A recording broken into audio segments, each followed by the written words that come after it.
자, 제가 얼마 전에 상간남 소송으로 3천만 원 청구받으신 분이 있는데 원고 청구 기각으로 승소를 시켜드렸어요. 그분이 저한테 와가지고 아니 내가 3천만 원 줄 줄 알았는데 어떻게 이겼어요?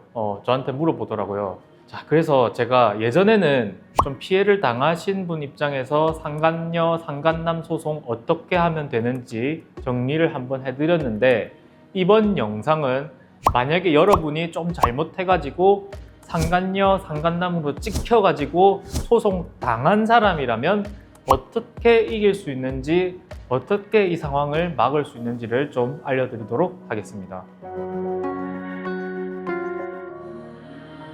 첫 번째부터 설명드리겠습니다. 이 불륜소송은요, 법적으로 불법행위 소송이거든요. 불법행위 손해배상 소송은 그 전제가 고의가 있어야 돼요. 최소한 과실, 최소한 그 사람을 탓으로 돌릴 수 있는 귀책 사유가 있어야 불법행위 소송이라는 게 가능합니다. 자, 그런데 여러분이 만약에 불륜을 하긴 했더라도 상대방이 나 결혼 안 했어, 그렇기 때문에 우리 만나도 돼 라고 속인 경우라면 여러분에게 불륜, 즉 불법 행위를 한다라는 고의 자체가 없는 거예요. 그리고 상대방이 적극적으로 속인 경우에는 예를 들어 너 카톡 한번 보자, 사진첩 한번 보자, 진짜 결혼했는지 안 했는지. 그러면 상대가 조작해서 이렇게 나 결혼 안 했거든 이렇게 적극적인 속인 경우라면 여러분들은 과실도 없어요. 그렇기 때문에 만약에 여러분이 만난 사람이 여러분을 속인 경우라면 불법 행위에 고의나 과실 자체가 있다고 할 수 없으므로 불법행위 손해배상의 전제가 되는 부분이 성립이 안 합니다. 그래서 여러분들이 그런 경우를 증명해 내신다면은 상간녀 소송, 상간남 소송 당하더라도 이길 수 있고 오히려 나를 속인 그 사람에게 성적 자기결정권 침해로 손해배상 청구까지 할 수 있습니다. 자, 이 경우에 여러분들이 상간녀 소송 당하더라도 이길 수 있는 경우예요. 자, 두 번째는 시효 문제예요. 이 소송 불법행위 소송이라 가지고 안날로부터 3년 안에 해야 되거든요. 근데 이거 안 하시는 분들이 조금 있어요. 예를 들어서 여러분이 이제 결혼을 한 상황에서 우연히 배우자의 불륜을 알게 됐어요. 그런데 진짜 애들도 눈에 밟히고 그래 너희 그렇게 깊은 관계도 아닌 것 같고 나 한번 봐주겠다 이렇게 하고 넘어갔어요. 근데 나중에 또 다른 일로 싸우다 보니까 너 예전에 너 불륜했었잖아.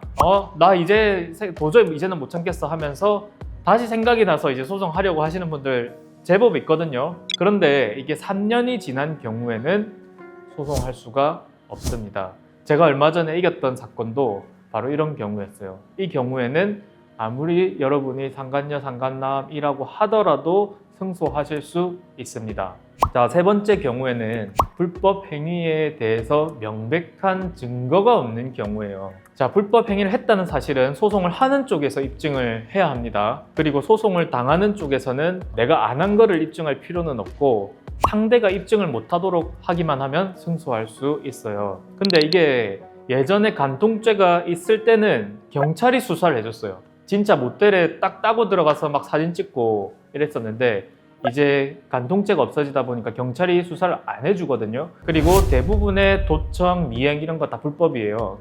그러다 보니까 심증은 있는데 증거 잡기가 정말 힘든 시대예요. 그리고 아무리 배우자한테 자백하라고 해도 이 배우자도 자기 이혼 당하기 싫으니까 아무 사이 아니라고 막 이렇게 잡아대거든요. 그러니까 이게 명백한 증거가 없는 경우에는 심증만 가지고 재판을 할 수는 없어요. 이게 원님 재판이 아니거든요. 그래서 여러분들이 사실은 불륜 행위를 했다 하더라도 발뺌할 수 있는 경우가 솔직히 좀 있기는 해요. 상대방 쪽에서 증거를 못 잡은 경우가 상당히 많으니까 혹시 여러분이 증거를 안 잡힌 경우가 있을 수 있는지 전문 변호사한테 상담을 받으시길 바랍니다. 자, 앞에 거 다 해당된다 하더라도 네 번째, 여러분들이 구상권 청구를 할 수 있다는 걸 알고 계셔야 돼요. 이거 어렵지만 중요한 부분이에요. 잘 들어보세요. 구상권이라는 게 뭐냐면 둘이 같이 잘못했는데 한 명만 책임지는 거는 좀 억울하죠. 이렇게 책임을 나눌 수 있도록 해주는 건데 자, 예시를 들어드릴게요. 자, 마트에서 두 명이 물건을 훔쳤어요. 그럼 둘이 같이 잘못한 거죠. 근데 마트 사장님이 만약에 한 사람한테만 소송해서 뭐 3천만 원을 승소 판결 받아요. 그러면 소송 당한 사람은 왜 나만 당해? 억울하잖아요. 그러니까 그 당한 사람은 야 1,500만 원은 니 내랑 같이 내자. 야, 훔친 사람한테 반인 1,500만 원을 같이 내자라고 할 수 있는 거잖아요. 그러면은 불륜 소송도 마찬가지예요. 자, 불륜을 하긴 했어요. 불륜은 두 사람이서 하는 거죠. 그러면 그 피해 입은 배우자가 소송을 할 때 자기 배우자한테는 안 하는 경우가 있어요. 애가 있고 뭐 이혼하기 그런 경우가 있어가지고 결국 상간남, 상간녀한테만 소송을 하는 경우가 제법 있습니다. 그러면은 내가 예를 들어 3천만 원을 배상해 준다면 일단 배상해 줄 때는 배상해 주더라도 왜 나한테 가지고만 그래? 내가 3천만 원 배상했으니까 나랑 같이 불륜한 그 남편한테 1,500만 원 내놔라. 이게 구상권 청구 소송입니다. 그래서 여러분들이 앞에 케이스에 안 돼가지고 질 수밖에 없는 상황이라고 하더라도 절반 정도는 같이 나쁜 짓 한 사람에게 받을 수 있다는 점 정확하게 알고 계셔야 합니다. 자, 오늘은 상간녀, 상간남 소송에서 이길 수 있는 몇 가지 방법들을 알아봤는데요. 소송 당했다고 막 벌벌 떨지 마시고 소송에 휘말리셨다면 상간남, 상간녀 소송 전문 정성원 변호사에게 연락하셔서 상담 한번 받아보세요. 나라 해결책이 있습니다. 시청해주셔서 감사하고 구독, 좋아요 부탁드리겠습니다. 감사합니다.